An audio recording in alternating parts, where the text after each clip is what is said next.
मैं हाल ही में Amazon prime video scroll कर रहा था कोई फ़िल्म देखने के लिए।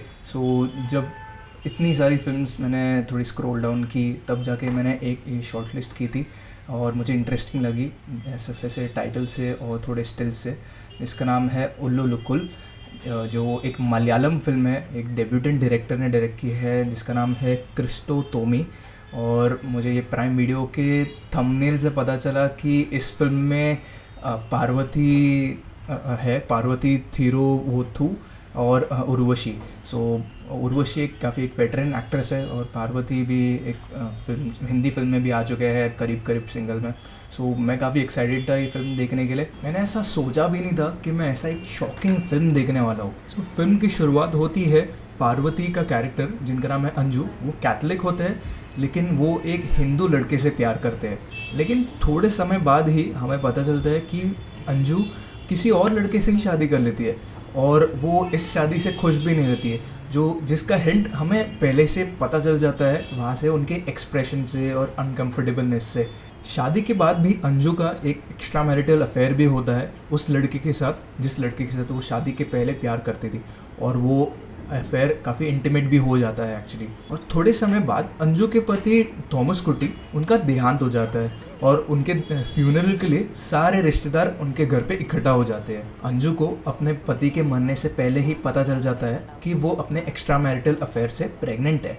ये प्रेगनेंसी वाली चीज़ उनकी सास, प्लेड एक्सेप्शनली बाय उर्वशी, उनको पता चल जाती है। लेकिन किसको ये बात नहीं पता चलती है कि ये प्रेगनेंसी एक्स्ट्रा मैरिटल अफेयर से हुआ है।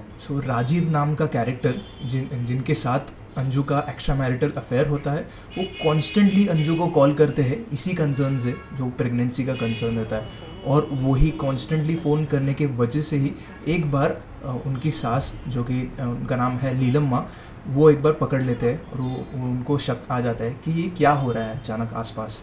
एट दी एंड ये सब शक के नज़र से देखने के बाद उनकी सास उनको कन्फ्रंट करती है अंजू को और पूछती है ये क्या हो रहा है। और फिर जाके अंजू फाइनली उनको कन्फेस करती है कि ये बच्चा उनका नहीं है लेकिन वो एक्स्ट्रा मैरिटल अफेयर से आया है। यहाँ तक जब मैंने ये फिल्म देखा था तभी मैं अज्यूम कर रहा था कि इस शॉकिंग न्यूज़ को सुनने के बाद अंजू के ससुराल वाले उन पर मेंटल और फिज़िकल अब्यूज़ करेंगे, लेकिन इस फिल्म में एकदम उल्टा हो जाता है।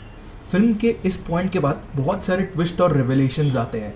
पार्वती की कैरेक्टर अंजू जब भी कभी कोई अनकम्फर्टेबल चीज़ बोलना चाहती है तभी थोड़े मोमेंट्स पहले हमें उनके एक्सप्रेशन से समझ आ जाती है, और आई फील यही होती है एक असली और बहुत बेहतरीन एक्टर की पहचान। इस फिल्म में बारिश और फ्लड्स का बड़ा महत्व है।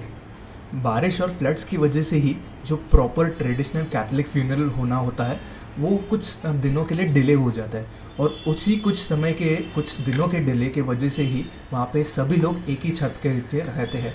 तो उसी दौरान ही सारे सीक्रेट्स वहाँ पे रिवील हो जाते हैं एक दूसरे के साथ। हमें ऐसा लगता है कि सारी सीक्रेट्स सिर्फ अंजू के ही है, लेकिन आगे आगे जाके पता चलता है कि अंजू के हर एक इमीडिएट फैमिली मेम्बर्स के कुछ ना कुछ सीक्रेट्स होते हैं जो रिवील होते हैं। ये एक बेहतरीन टेरिफाइंग फिल्म है जो आपको ज़रा भी मिस आउट नहीं करना चाहिए। आप ये फिल्म अमेज़ॉन प्राइम वीडियो पे स्ट्रीम कर सकते हैं और जल्दी से चेकआउट करके देख सकते हैं। और ऐसे ही थॉट्स के ऊपर मेरे फ्यूचर वीडियोज़ देखने के लिए सब्सक्राइब करना ना भूलिएगा मेरे यूट्यूब चैनल को सिनेफाइल संकेत। टिल देन बहुत बहुत धन्यवाद।